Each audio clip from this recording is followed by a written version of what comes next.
अल्फाज में बयान करना मुश्किल ही नहीं, नामुमकिन है।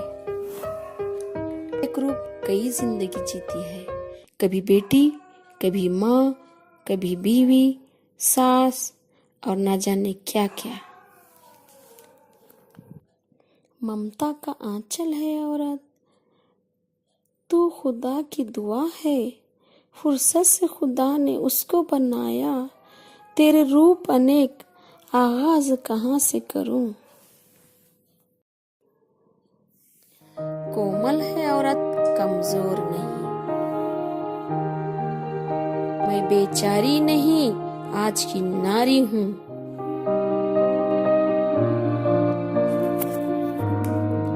पर्दे में रहकर अपनी काबिलियत को बढ़ावा दिया, मत समझो मुझको अबला, मैं तो सब पर भारी हूँ।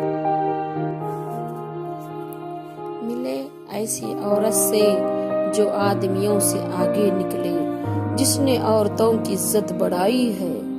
ऐ नारी तुझे क्या कहूँ, तेरी बात निराली है।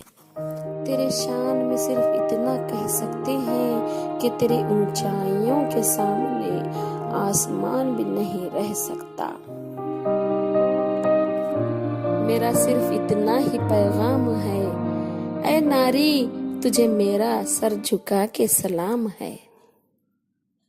सब मिलकर पुकारा जाए, हाँ औरत तो सर का ताज है, इसे यूं ही सराया जाए।